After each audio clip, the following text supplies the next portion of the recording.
दार्शनिकानां लक्ष्यं सर्वेषामपि जड़चेतनानां भावानां स्वरूपनिश्चितीकरणं मोक्षप्राप्तिश्च दर्शनस्यायमेव सम्बन्धो जीवनेन सह सुतरां समुन्नेयः। यदिदं जीवनरहस्यमाविर्भावयति जड़चेतनयोः सम्बन्धं दर्शयति अतीन्द्रियमप्यात्मानं चैतन्यलक्षणेन जड़पदार्थात् पृथक् करोति। व्यवस्था वैषम्यं नरपस्वादिरूपं स्वास्थ्य वैषम्यं ज्ञान वैषम्य मायुर्वैषम्यैश्वर्य वैषम्यं चेति सर्वेषामपि वैषम्यानामुपनिषद्भूतं कारणं प्रकटीकरोति। जड़पदार्थानाम् अपि अद्भुत कार्यकर्तृत्वं प्रादुष्कुरुते। जड़ेन सहात्मनो विसंबंधस्य प्रक्रियामुपदिशतीत्यादि। न खलु दर्शनाध्ययनं मंतरा उक्त समाना वा अपरेपि ग्रंथाः सरला भवन्ति। दर्शनमेवैकमेतादृशं वस्तु विद्यते येनादृष्टा अपि पदार्थाः सम्यक् परिच्छिद्यन्ते।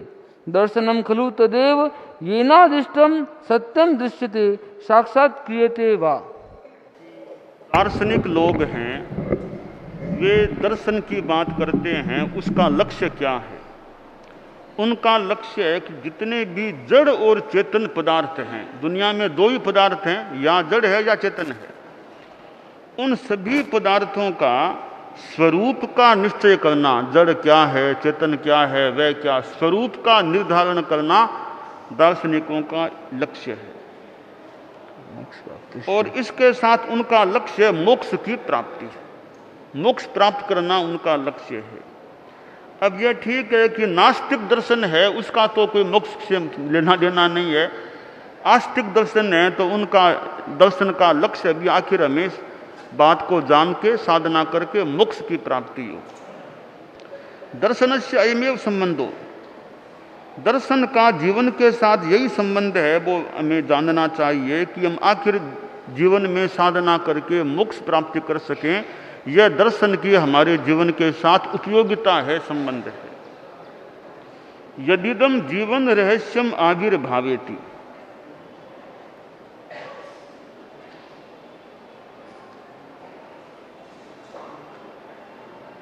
वो यत किरे वास्ता है, यत दर्शनम के वास्ते, जो यह है जीवन रहस्य को प्रकट करता है, जड़ चेतन के संबंध को दिखाता है। अतीन्द्रिय आत्मा वैसे है तो इंद्रियों का विषय नहीं, अतीन्द्रिय है। अतीन्द्रिय आत्मा को भी चैतन्य के लक्षण से जड़ पदार्थ से पृथक करता है। व्यवस्था के वैषम्य को, नर पशु आदि रूप को, स्वास्थ्य की विषमता को, ज्ञान की विषमता को, आयुष्य की विषमता को, ऐश्वर्य की विषमता को, सभी विषमताओं को उपनिषद भूतम का, सब विषमताओं के भीतर बैठे हुए कारण को प्रकट करता है। जड़ पदार्थों के भी अद्भुत कार्य कर्तृत्व को प्रकट करता है। मतलब जीवन के साथ दर्शन का संबंध क्या है, उस बात को आगे स्पष्ट कर रहे हैं। संभवतः यह दर्शन है वो जीवन के रहस्य को प्रकट करता है। दर्शन से हमें जानकारी मिलेगी जीवन क्या है, जीवन का लक्ष्य क्या है। दर्शन से जीवन का रहस्य प्रकट होता है। जड़ और चेतन की का संबंध है वो हमें ज्ञात होता है भी कि जड़ के साथ चेतना का क्या संबंध है, वो दर्शन से हमें ज्ञात हो जाता है। अतीन्द्रिय जो आत्मा है उसको भी चैतन्य के लक्षण से जड़ से अलग करने का काम, बताने का काम दर्शन करता है। व्यवस्था वैषम्यम, व्यवस्था की विषमता, नर पशु आदि के रूप को, आदमी कौन पशु कौन, स्वास्थ्य की विषमता, मतलब ये सारे आ गए ना कि दर्शन का एक तत्व है कर्मवाद, कर्मवाद से ये सारी बातें हैं। व्यवस्था की विषमता, नर पशु आदि का रूप, स्वास्थ्य की विषमता, ज्ञान की विषमता, आयुष्य की विषमता, ऐश्वर्य की विषमता, ये सारे विषमताएं जो है उनका कारण क्या है, वो कारण भी दर्शन बताएगा भी इस कारण से ऐसा हो रहा है। और जड़ पदार्थ हैं, उनका कार्य कर्तृत्व क्या, चेतना का क्या काम करती है, पदार्थ क्या काम करते हैं, वो कार्य कर्तृत्व है, वो भी दर्शन प्रकट कर देता है। हाँ, जड़ के साथ आत्मा का विसंबंध, कि जड़ से आत्मा का संबंध कैसे टूट सके, कर्मों से आत्मा कैसे अलग हो सके, इसकी प्रक्रिया क्या है, वो प्रक्रिया भी दर्शन हमें बताता है, उपदिष्ट करता है। और दर्शन का अध्ययन नहीं होता है तो ये ऊपर जो बातें बताई गई या बताई गई के समान कोई दूसरी बातें हैं, अन्य ग्रंथ हैं, तो दर्शन को पढ़े बिना दूसरे ग्रंथों को पढ़ना भी सरल नहीं होगा। अगर दर्शन को पढ़ लेंगे तो ग्रंथों को पढ़ना आसान, समझना आसान होगा। दर्शन को नहीं समझेंगे तो और भी कई ग्रंथों की बातों को समझना मुश्किल हो सकता है।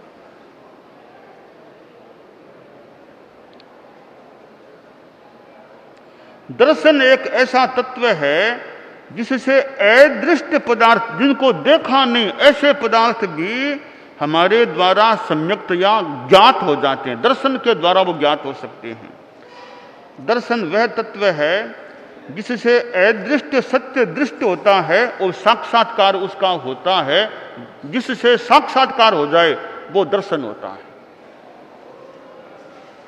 यावन् नैषोपि निर्णयः स्यादहं कोऽस्मि कुतः आगतोऽस्मि क्व व्रजिष्यामि तावत् कथं स पुरुषो निर्णये स्वजीवनस्योचितं पन्थानं कथं चायति हिताय यतेत कियत् प्रलम्बं भविष्यत् किमु वर्तमान जीवन मात्रमेव ततोपि पुरा पुनर्जन्म रूपं वा यदि प्राचीन एव पक्षः समीचीनस्तदानीं न नामात्म विकास प्रश्नोपि महीयान यदि पुनर्रुदीचीनः पिनस्तथा पौद्गलिक सुख पिपासां विदास्य यथावकाशमात्म शुद्ध्यर्थं प्रयत्न करणमपि स्यान् नितान्तम् आवश्यकम् न केवलं पर्याप्नोति भौतिक सुख समृद्धि रेवेति एतदनुसारेणैव सामाजिकी राजनैतिकी व्यवस्था प्रवर्तेत अतएव दर्शनाध्ययनम अधिकरोति निश्चेषानमपि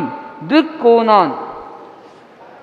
जब तक यह निर्णय नहीं हो जाए कि मैं कौन हूं, मैं कहां से आया हूं, मैं कहां जाऊंगा, तब तक आदमी यह निर्णय भी कैसे करे कि मेरे जीवन का उचित रास्ता पथ कौन सा, यह निर्णय कैसे करे जब तक यह पता नहीं कि मैं आया कहां से हूं, मैं आगे कहाँ जाऊंगा, या आत्मा पहले भी कहीं थी आगे भी कहीं होगी, यह ज्ञान नहीं है तो आदमी अपने जीवन का रास्ता भी कैसे तय करेगा।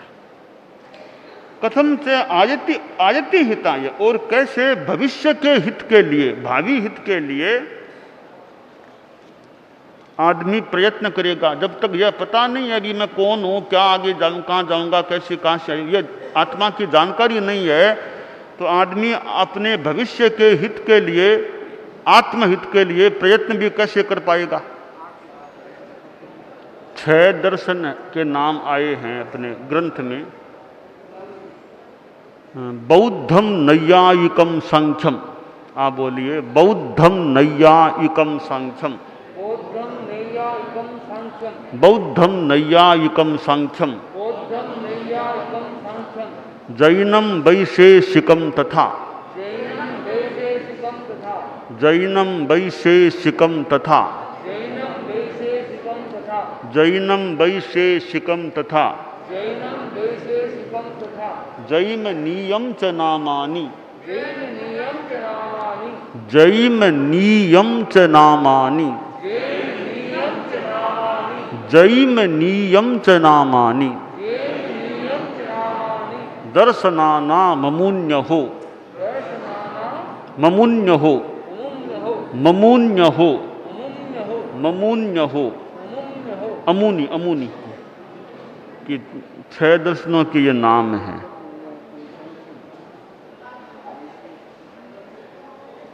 संख्य मीमांसा वाला है ना, वो शायद कोई जैमिनीय में कोई आता हो तो मीमांसा जैन, बौद्ध, नैयायिक, वैशेषिक,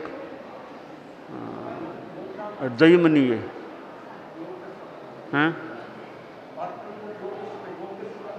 हाँ, पातंजल योग है वो सांख्य से कुछ मिलता जुलता होगा। योग दर्शन है वो या तो वो संख्य के साथ यज्ञ संख्य से मिलता जुलता है योग दर्शन संभव है।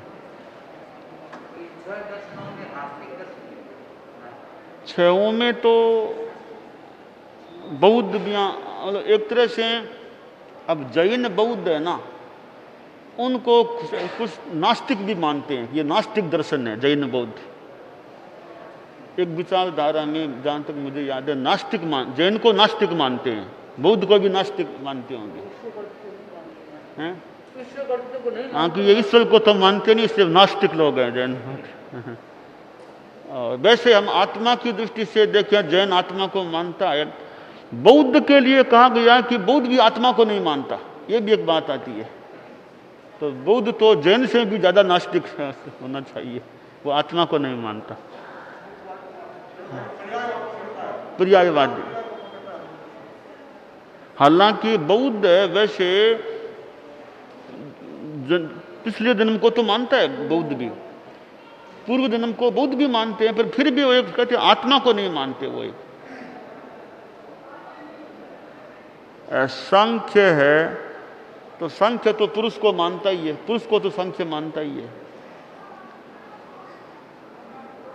जैन वैसे हो गया। नैयायिक वैशेषिक है, तो उनका भी पता नहीं, वो तत्व है, दोनों में काफी समानता है। नैयायिक वैशेषिक में आत्मा को किस रूप में मानते हैं?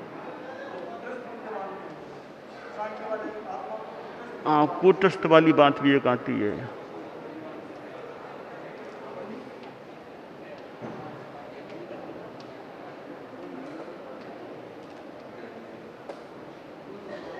इसमें सत्कार्यवाद, असत्कार्यवाद ऐसे कई आते हैं।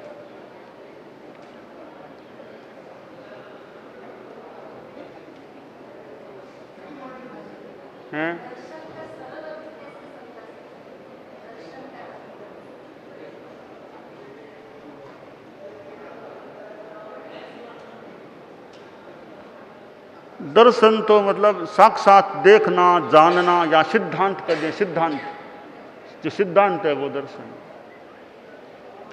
मोटा मोटी।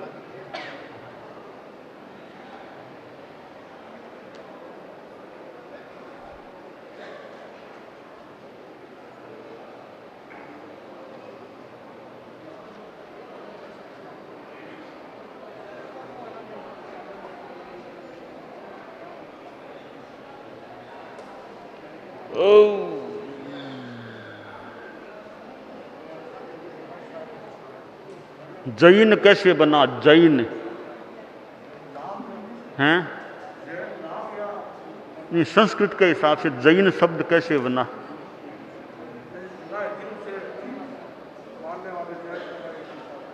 ऐसे संस्कृत में बताया जाता है, जिनो देवता अस्य स जैन। जिनो देवता अस्य स जैन। जिसका देवता आराध्य जिन है वो आदमी जैन हो जाता है। बुद्धो, जिसका बुद्ध है वो बौद्ध हो जाता है, जिसका शिव है वो शैव हो जाता है। जिनो देवतास्य स जैन।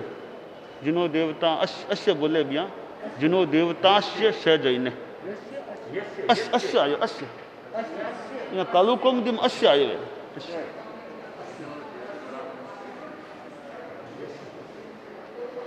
कालुकम दिम अस्य, जिनो देवतास्य, जिनो देवतास्य स जैन।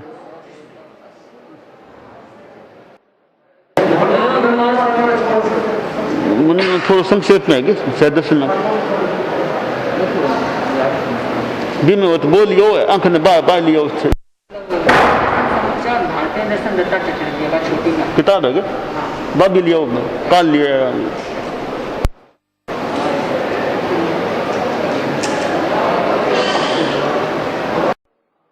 वेदांत है, मीमांसा में वेदांत भी आ रहे हैं। वेदांत मीमांसा में पूर्व मीमांसा, उत्तर मीमांसा।